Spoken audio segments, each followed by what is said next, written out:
Hey everyone, how's it going? Cell here. Welcome back to episode 19, I believe, of my Ultimate Ironman progress. In between episodes, I've done a little bit of fishing, a few hours actually. We got like 43k XP today. Got over 100k XP last night, so up to 70 fishing, closing in on 71, and also closing in on 63 agility. Getting a little bit of strength XP too, which is always nice. I'm probably going to do this for quite a while. Well, not all in one sitting, but in the interim period between things where I have to do other things or, just need a break in general. I am doing the clue scrolls intermittently as well, so I've got 1 medium, 1 easy, and 3 beginners that I'm about to open here. But this episode, I want to take on a bit more of a questing focus again, because there are quite a few quests I can do that I was unable to before because of mostly because of Slayer requirements. So like Rum Deal, last episode I got 47 Prayer and 42 Slayer, which allows me to do that quest, and then following that I can do, Cabin Fever as well, because Rum Deal is the only requirement there that I was missing. And I think there might be a pirate quest after that I can do. Anyways, I am going to just get going on that. Few other miscellaneous quests I can do as well, some easy, some less easy. So I am going to be focusing mostly on that this episode. I also have Tears of Guthix available to do, so I am going to head down there momentarily. Another 158 tears. Since we got our rune crafting up, or our Slayer up rather, the tears are going into rune crafting. So that's a nice 9400 XP, 9.5k. Very close to level 44. Runecraft and Prayer are our last two skills before base 50s, which is just crazy to me. We're technically well over the halfway point in terms of total level to maxing, but of course that's probably like 5% or less of the time it takes to get there, which is kind of sad, but either way, we're like entering the mid-game stages, which is nice, and it'll be nice to get base 50s eventually. Not too worried about training rune crafting right now. I'm happy with the tiers going into that. Other skills I would be okay with tiers going into are Herblore and Prayer, because they're also quite slow. But for now, runecraft is just fine. Anyways, I am going to crack open these caskets now, just so I have more space when I go back to fishing. Let's see what we get. Nothing interesting there. An elk or two. Nothing there either. Alright, easy clue. Purple sweets, that's a lot of money for an easy clue, I think. These are worth a lot, aren't they? 4k each, that's nuts. And a medium. Ooh. Quite a few elks here. Alright, I'm not too upset with that. Got a few nice elks. This is the second one of these in our collection log, unfortunately. Oh, I should also probably mention that I'm collecting cactus spines whenever I walk by the cactus plants that I've planted. And that is for like far future herblore related things. It may not be relevant and I may end up having to drop them, but I am going to collect them and put them in the looting bag from time to time. I was collecting white berries as well, but you get like 10 of them per patch, which is a lot more than I expected, so I'm just going to wait until I want to make like super defense potions to even collect these. I have 2 bushes planted, so even if I end up with like a couple hundred cadentines, it wouldn't be a huge deal or too much of an inconvenience to collect white berries again. Look at this thing, man. It looks mortified. And there's Eagle's Peak. Pretty short, easy quest. Could have done it a while ago, but I guess I didn't feel like it wasn't super impactful or anything, so I just put it off. That does unlock a few important medium achievements that I think I'm just going to go do right now. Who doesn't love the classic Desert Eagle? Hopefully this message is outdated following the death changes, unless it's bugged in an unintentional way. Stuff should be dumped outside of this instance if I do die, but obviously I'm going to try to avoid it. This is the first fight in A Taste of Hope, by the way. Probably should have made that more clear. Alright, I'm about to do the final boss for A Taste of Hope. This is my first time doing this quest since the last time I played. it wasn't released, and I've never had an account this far in old school anyways, so let's see how I do, I guess. Okay, that was pretty rough. I only got him down to the first phase where he sends out the vital watches, which is about 65% of his health, which is not great, honestly. Ran out of prayer and food, so might have to switch up my approach a little bit. Alright, I've got a new inventory set up here, including some prayer potions since I ran out of prayer last time. I have seen people do this at around my level, but with better food, so hopefully this is still good enough. I'm going to give it another shot. My stuff is currently, the rest of my stuff that is, in Edgeville. Just on a death pile there on World 337, so hopefully I don't forget that. I mean, I have it written down, but still. Anyways, let's give this another shot. Ooh, okay. Okay, don't mind the siren. I know RFD ended up taking us longer and more attempts, but I'd say that's probably the hardest boss fight of the quest we've done so far. I'd say the quest was the boss fight, that is, was a good mix of difficulty and big numbers. In that, you know, a lot of the time they'll just make a fight difficult by, oh, the boss can hit 40 out of nowhere. He can hit up to 30.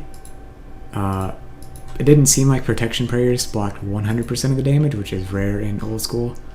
But there's also just some mechanical difficulty that, if you knew what was going on, either by having done it before or reading a guide, then you could put some mechanical skill into practice and reduce the difficulty of the fight, which I think is good, and I think they've done a better job at that since they're sticking with the old school style, versus RS3 had some difficulty in the adjustment period there.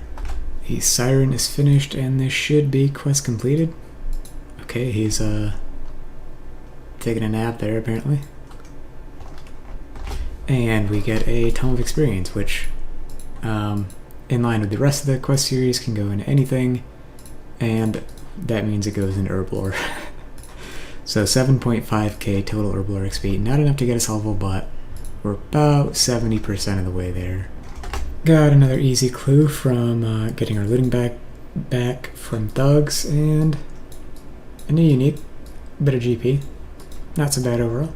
And you can actually put it in the thing by itself, so apparently they don't distinguish between each one of these, but this is an H5. So I'm about to do rum deal. I need Slayer gloves for this, so while I'm here I might as well pick up another assignment. Plus I think this will be good to get in before we unlock Fever Spiders, which probably aren't the greatest task. So Bloodveld, alright. We unlocked that, like this is the first chance we've had to get them, and we got them right away. Pretty solid. Very good task. There's the end of Rumdale, a very interesting and self-aware quest. 7k in prayer, fishing, and farming. That gets us 2 levels in prayer and farming. Getting up there. The more prayer XP the better, because it's kind of a massive pain to get, so any bit of it is nice. There's Cabin Fever finished. Pretty short quest. It was kind of tedious, but it's made up for by the fact that it's so short.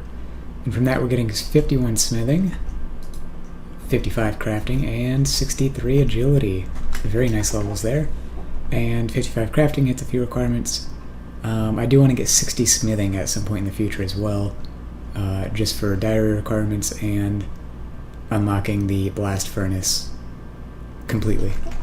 Easiest dating sim ever, am I right? The next 2 quests are not going to be that helpful. There's Throne of Miscellanea. We're also going to do Royal Trouble since we're in the area and have, I think, everything we need to complete it. However, Ultimate Ironman cannot benefit from the kingdom management. We can't have anything sent to the bank, so they just, I guess, disable this entirely for us, which makes Herblore a bit more difficult, and maybe like fletching as well. Not really sure what the normal Ironman meta is, but yeah. Either way, something we do not have to worry about because we literally can't. Something Zora down, etc. Funny, haha. There's Royal Trouble done. 5k agility XP, a little bit of money. Oh right, Slayer and hit points XP as well. Nothing too impactful, a little bit closer to each level, but there's one more quest I wanted to do, and that is Swan Song. I didn't realize how annoying the items required for it we're going to be able to get. Looks like we need some combination runes, which are the only annoying things, but we need 10 mist runes, 10 lava runes. That's kind of going to be a pain, especially since we don't have like magic imbue or something, but you know, I was already committing to doing this, so I might as well just get it done with. So it's definitely one of the, like, I'd say higher quality cutscenes in the game. I don't know, something about it is nostalgic for sure. Something UIM fights Kraken boss for the first time, something. Yeah, I'm gonna need more prayer potions and food for this, because she has a prayer draining attack, so time to die once again. Alright, it wasn't that bad once I was able to restore my prayer. Only took 2 doses, so that's pretty nice. And that should be it. We're gonna have a couple more lulls coming in here as well. If we get through this dialogue ever. Oh, there we go. 15k in magic and prayer. Very close to another prayer level, which is another quest requirement. It's the last level we need for Great Brain Robbery. 10k fishing as well, putting us up to 71. Also got a bit of money, which is always nice. Alright, I wasn't planning on doing the next one, but I can, so at least I think I can. Roving Elves. The only point of difficulty is barehanded fighting a level 84 Moss Giant, which I think I might be able to do at this point, so I'm going to give it a shot. Plus, with how the new death mechanics are, with untradeables always dropping to the ground, it makes it a lot nicer to attempt this sort of thing. I don't have to go to Zora or anything, I can just die to Nettles and get back there in time. Moment of truth, let's go. I guess it's technically a Moss Guardian and not a Moss Giant. Can I use prayer here? Guess I can. I don't know how much good it'll do. Can do like a poor attempt at flicking here too. That was significantly easier than I thought it would be. I actually probably could have done this at an earlier point in my account, but oh well, gonna do it now. And if anyone watching this is making a UIM, with all the death mechanic changes, it's probably much easier and safer to do this at a lower level than ever before. Ah, dang it. Okay, so we have this quest finished, but we cannot actually finish it until I want to decide whether I want to take a crystal shield or a crystal bow. And I really don't want to decide.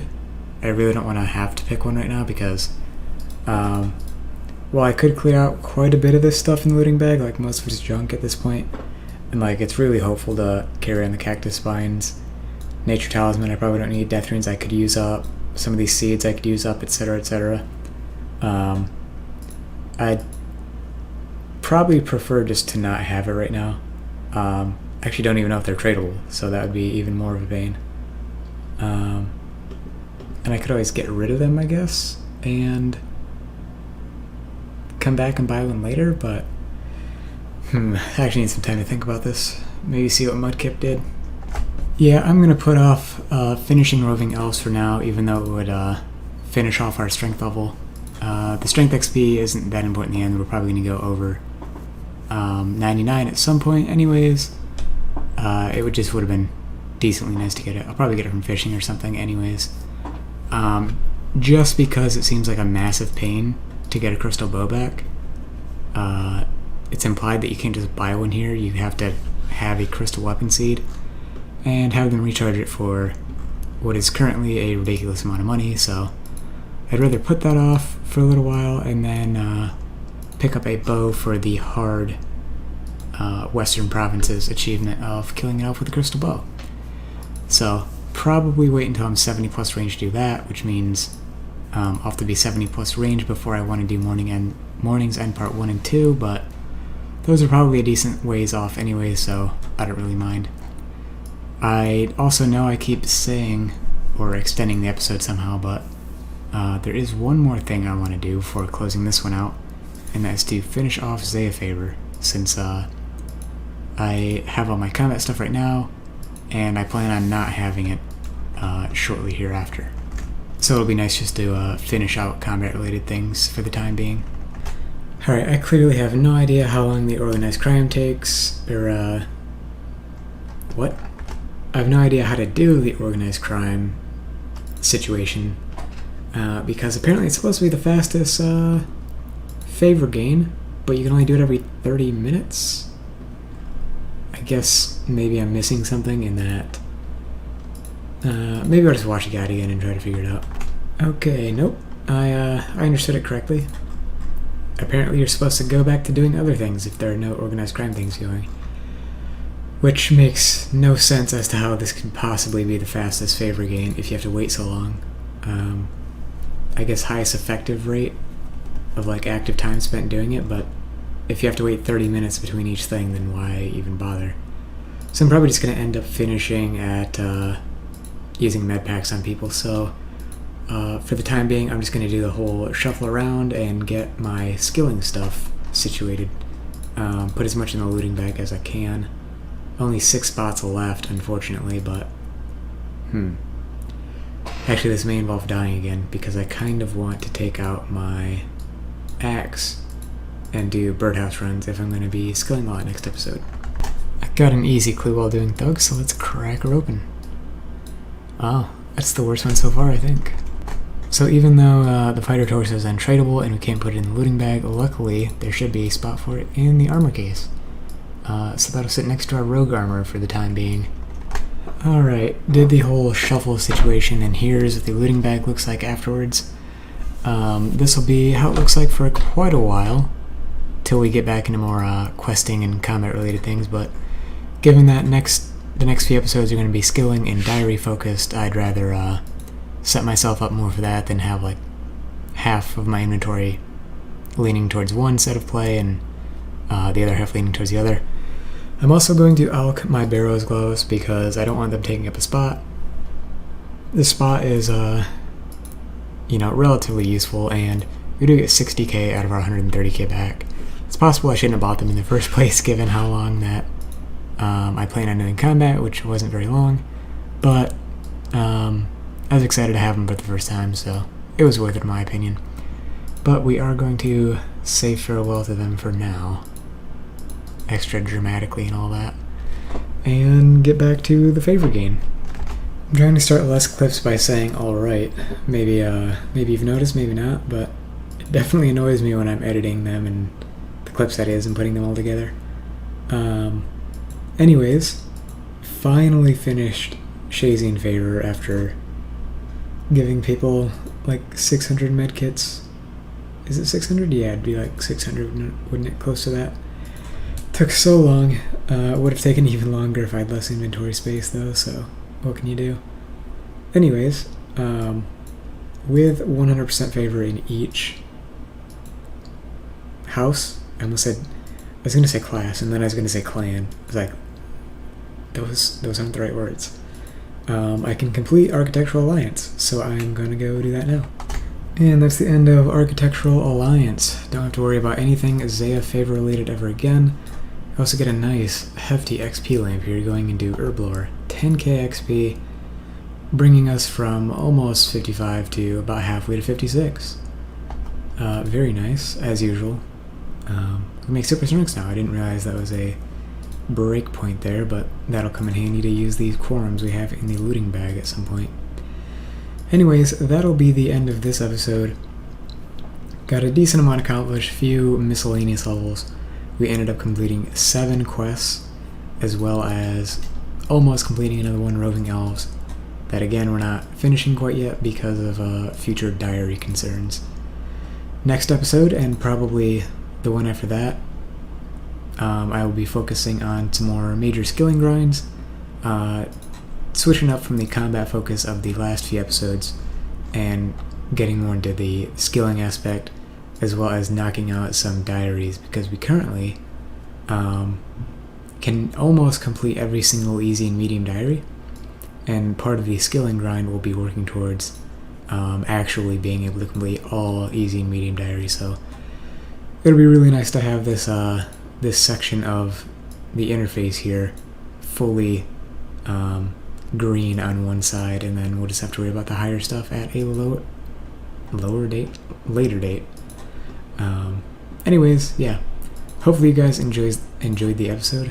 I've completely lost my ability to speak, as you might be able to tell.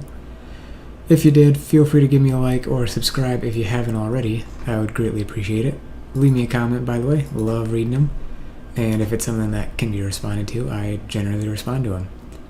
Anyways, hope you guys have a great time, and I'll catch you next time. Peace.